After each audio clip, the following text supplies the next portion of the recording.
Hellfire Jack, The Life and Legacy of Major General Sir John George Dartnell. Episode 1, The Legacy of a Life Well Lived. In the colony of Natal, South Africa, no British officer was respected more than Major John George Dartnell. He was the only man they knew they would never forget. He knew the lay of the land, where his troops were headed to fight the fierce Zulu warriors. Dartnell also knew these Titan Zulus would run for dozens of miles and still had the energy to fight ferocious battles, and how savage and desperate those battles would be when the deadly enemy outnumbered his troops by 10 to 1. When it came to following orders, Dartnell was as regimental as a button stick.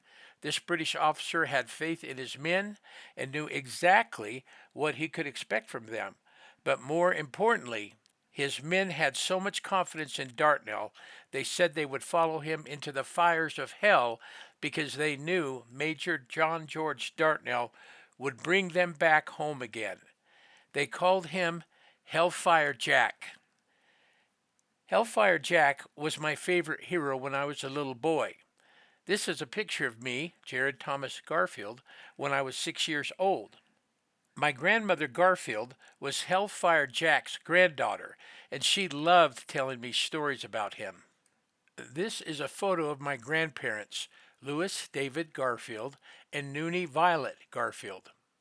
This is my father, Ted Garfield, and his mother Noonie on the day of his graduation from Brigham Young University. I can still remember how excited I was when my parents told us that my dad's mother was coming to live with us. Her full name was Noonie Violet Estamps Vallancey Garfield. She had descended from a long line of British and Irish Army officers. I really loved spending time with Grandma. She called me Honey Boy. She was a tall English lady with a British accent who had an infectious, glowing smile and a slender frame with long arms that were always reaching out to hug you. As often as occasion would permit, I would beg my grandma to tell me stories about her amazing life. She never disappointed me. Grandma told me about her family's exciting military expeditions and their experiences in Army life. Her father was Major Henry Estamps Vallancey, who was an officer in the British Army. He had taken his family with him to different military posts in far-away exotic places like England, India, and Africa, where my grandmother was born in Pietermaritzburg, Natal Colony, South Africa. Grandma told me about family trips to Bombay, India, and the time that the doctor arrived on a bicycle to visit her mother. When the doctor went inside their house, my exuberant young grandmother jumped on his bicycle and took off down the road. She was standing up on the bicycle pedals, pumping for all she was worth when she saw a stick in the road. But when she got closer, she realized it was not a stick, but was a deadly cobra, and she was going way too fast to stop. So she lifted her legs up as high as she could and rode right over the cobra's back. My grandmother said her family had pet mongooses that they kept around the house to keep the poisonous snakes at bay. She told me that her mother had quite a temper, which she sometimes aimed at her husband, Henry Vallancey. She said sometimes after a bad quarrel, her father would leave home and go to Bombay until her mother had cooled off, and then return with lavish gifts for his wife to make up and restore family harmony. If my memory serves me right, I can also remember when Grandma told me what a frightening time she had when her family rode elephants across the crocodile-infested river. Hellfire Jack was Grandma's favorite subject. He was her grandfather, Major General Sir John George Dartnell. She lit up with enthusiasm as she talked about him. Grandma said General Dartnell would never ask any of his troops to perform a task that he was not willing to do himself. She also said her grandmother Dartnell was a popular socialite who loved to throw exciting parties. My grandma said sometimes after the general had greeted the invited guests, he would slip out of the party with his little granddaughter, Noonie. He took Noonie by the hand and went on delightful walks through the gaslit streets of London.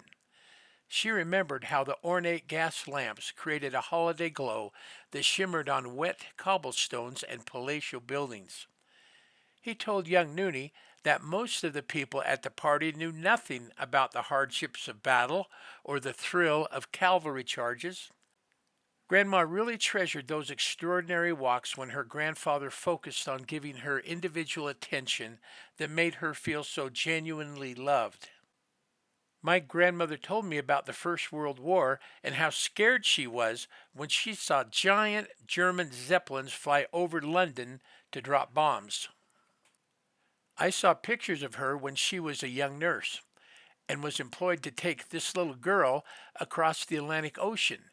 These are actual photos of the little girl. While living in Canada, Grandma began writing letters to a strong, handsome lumberjack that lived in Portland, Oregon. His name was Lewis Garfield. She fell in love with Lewis and moved to Portland and married him. In the 1940s, my grandmother was walking down the street in Portland, Oregon, when she approached an old bookstore. She noticed the store's front window displayed a large book that was open to a page with a photograph of a man in a military uniform. As she walked closer to examine the book, she began to cry when she realized that the page had a color-tinted photograph of her beloved grandfather, General Dartnell. She went inside the store and could hardly speak to the owner because she was so choked with emotion. She told the proprietor that the book in the front window displayed a picture of her famous British grandfather, Major General Sir John George Dartnell. The proprietor retrieved the book and she saw that the book's title was Celebrities of the Army. It was written by Charles Napier Robinson, and this is the picture on page 116 that the book was open to. My grandmother was overjoyed to be able to purchase the book and left the store to show her family her newfound treasure. Stop! After I had finished this presentation about General Dartnell, I emailed a copy of it to my cousin Jill Garfield. After she read it, she told me that her father, Tom Garfield, who was my dad's brother, told her that the book Grandma saw in the store window was open to a picture of Lord Baden-Powell, who founded the Worldwide Boy Scouts of America program. I believed Jill's story because I knew that my Uncle Tom was a dedicated scoutmaster who had served for decades in the Boy Scouts of America and had earned the Silver Beaver Award, which is the highest medal that an adult scout leader can receive in the Boy Scout program. And he knew who Lord Baden-Powell was. So, this is the picture the book was open to. And the reason she went inside is because Lord Baden-Powell was a very close friend of Grandpa Dartnell, and she had seen him many times when he visited her grandfather Dartnell's home while she was living at Dartnell's house in South Africa. And she was choked with emotion when she was looking through the book and came upon the picture and story of her beloved grandfather. I think Jill's story is more likely to be correct. But one thing I know for sure is that today is April 8th, 2024, and Hellfire Jack is still one of my favorite heroes. The most thrilling story my grandma told me was about how her grandfather became a hero when he was fighting in the Great Mutiny of India. The Indian Mutiny occurred in 1857 when Indian soldiers rebelled against England's rule and began murdering British soldiers and their families throughout all India. In 1858, John Dartnell was a young lieutenant in the Irish 86th Royal County Down Regiment. His regiment was called up to stop the horrendous slaughter. His regiment was one of the units assigned to attack the famous Indian fortress of Jhansi. This is an authentic photo of the Jhansi fortress. This fortress was surrounded by a 30-foot high stone wall. Grandma told me that the soldiers carried tall ladders that they planted against the walls and rushed up them to fight with the enemy. She said the Indians were pushing the ladders off the wall as fast as they could, and that Lieutenant Dartnell was knocked off the ladder several times before he made it to the top and climbed over the wall. When he dropped onto the ramp behind the wall, he drew his saber when he was surrounded by a crowd of angry Indians that tried to slash him with their razor-sharp swords. He bravely fought the overwhelming foe as he received a deep cut to the bone below his left elbow and had 3 fingers slashed off his left hand. 2 fellow British officers followed Dartnell up the ladder and shot some of his opponents, which saved his life. Grandma proudly stated that her grandfather was rewarded for being the first British soldier to make it up over the wall and engage the enemy. She then paused her story and exited the room. When she returned, she had a green metal file folder box that she opened, and I saw some kind of cloth that looked like a red blanket. When Grandma took the material out and held it up, I realized that it was some sort of military jacket. She told me this was the very red coat that her grandfather had worn in the Battle of Jhansi, and I saw that each button on his uniform was stamped with a harp that represented Ireland and the number 86 for the 86th Regiment. She showed me the gold Maltese cross that Dartnell had picked up on the battlefield at Jhansi, and I saw the gold-crowned unicorn ring that was the Dartnell family crest, which they pressed into melted wax to seal their letters. But I was really mesmerized when Grandma showed me that the sword cuts in the jacket were still stained with Lieutenant Dartnell's blood. 166 years later, after that bloody day at the Battle of Jhansi, I began contemplating the proposition of writing a story and making a video about the life of my great-great-grandfather, Major General Dartnell. I realized that I would have to do a lot of research to separate facts from fiction in the life of this famous legend. You may rightly question whether Major General Dartnell is famous or a legend. I would have to agree with you that he is not famous today, but he was famous in the Victorian era, when Queen Victoria knighted him. And his story was printed in a British book titled Celebrities of the Army. When I completed my research, I realized it would be a dreadful shame to forget about a person that had lived such an extraordinary life. I also felt deep gratitude that a man who was born more than a century before me had such a marvelous influence on my life because of the stories told about him by his granddaughter, who was destined to be my dear grandmother. In order to understand the man, I realized I needed to know what made Dartnell the extraordinary man that he was.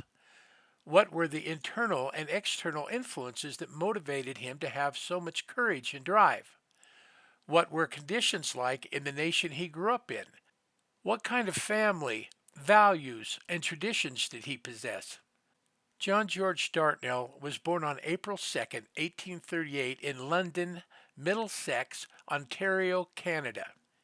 His parents were George Russell Dartnell and Anna Marie Bennett Dartnell. John was the first son and fourth oldest child of a family of 11 children that consisted of 3 boys and 8 girls. Their father, George Preston Dartnell, was a British Army officer and a surgeon that was stationed in Canada. While living there, George Dartnell gained notoriety as a talented artist that painted some of the first scenes of the Niagara River Falls when they were frozen solid. He also sketched and painted Canadian buildings, towns, and landscapes, etc.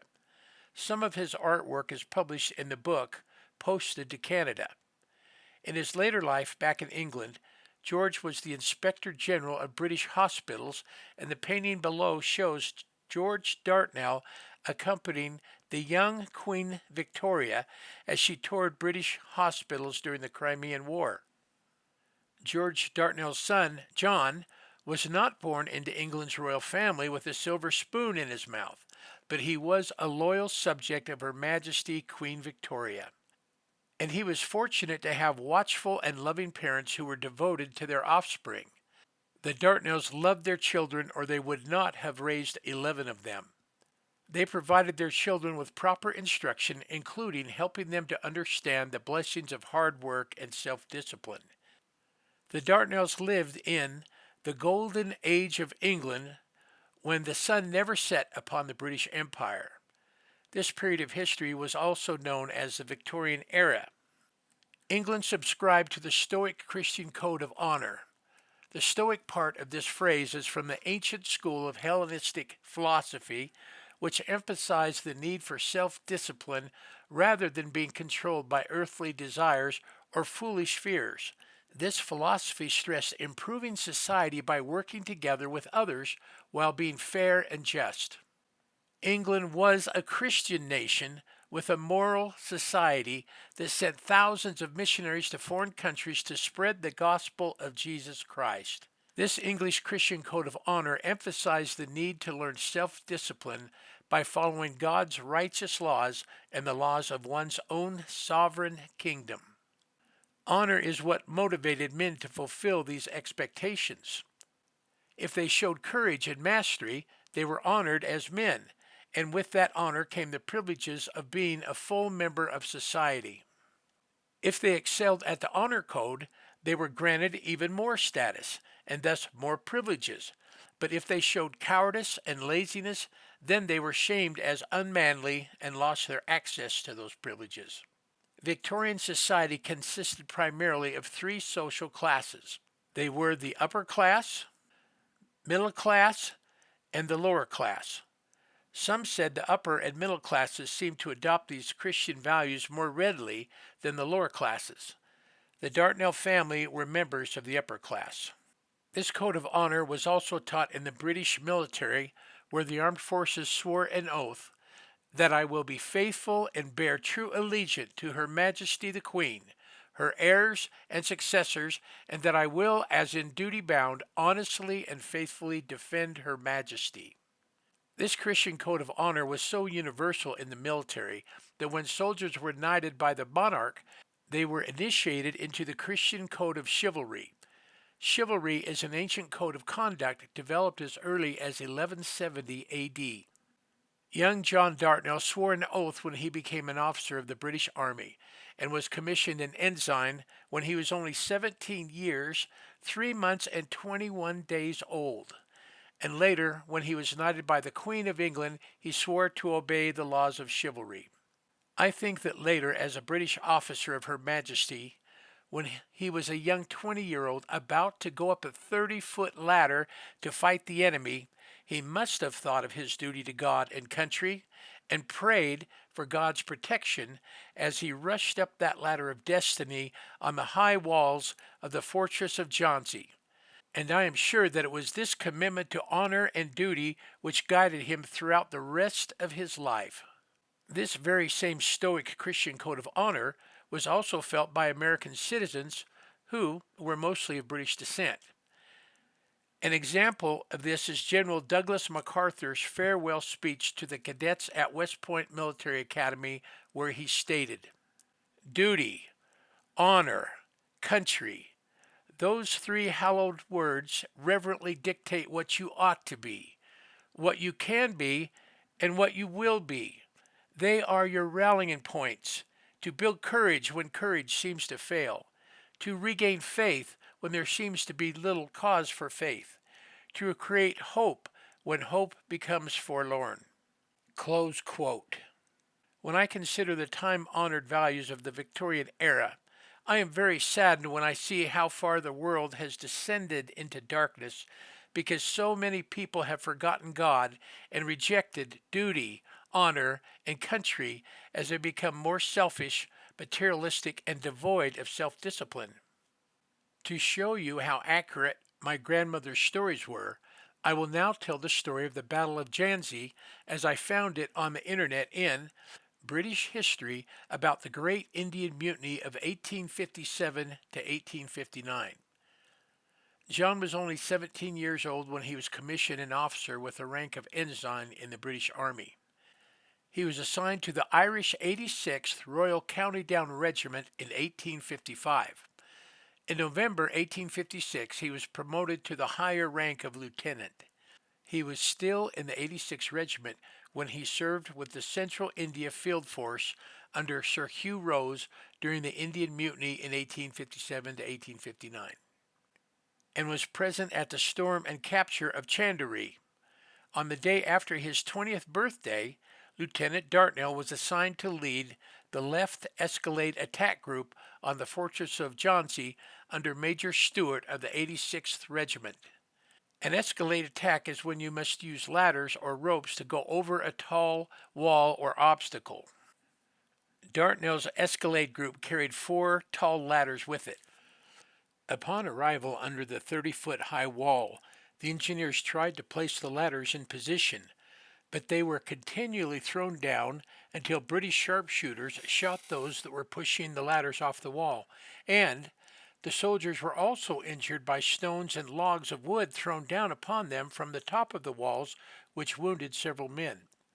At last, one ladder was in place, and young Dartnell rushed up it, climbed over the top of the wall, and dropped into the midst of angry Indian rebels. Lieutenant Dartnell drew his saber as these men attacked him with their swords. In fierce hand-to-hand combat, Dartnell defended himself as best as he could. While fighting, he was cut to the bone below his left elbow and lost 3 fingers on the same hand. Finally, he was knocked to the floor when he was shot by a ball from an Indian musket. The young lieutenant was surrounded by too many Indians who had gotten in each other's way. Otherwise, they would have undoubtedly killed the young officer. Ensign Fowler had followed closely behind Dartnell and shot some of his assailants, causing the rest of the Indians to flee. This is a photo of Dartnell's uniform that shows the 7-inch long sword cut and blood stains below Dartnell's left elbow. And this photo shows the cut in the left sleeve where his 3 fingers were also cut off in the Battle of Jhansi. He bore deep scars from the savage attack and wore gloves for the rest of his life to hide the 3 lost fingers. For his gallantry, Lieutenant Dartnell was recommended by Major Stewart to receive England's highest medal, the treasured Victoria Cross. The medal was not awarded, but upon recommendation of Sir Hugh Rose, young Dartnell was promoted to captain and became the commander of a company of 200 soldiers. For his services, Captain Dartnell also received the Indian Mutiny Medal and was later brevetted to the rank of major. Dartnell was invalided home to England until he recovered from his wounds and then rejoined his regiment. In 1865, he saw more service in the Bhutan expedition in the Himalayan mountains as the ADC, which means aide-de-camp, to Major General Sir Henry Toombs. This is a drawing of the battle to capture Fort Dewangiri that Captain Dartnell was engaged in, for which he earned the India General Service Medal with clasp. This is the end of Episode 1. Please proceed to Episode 2, the founding of the Natal Mounted Police.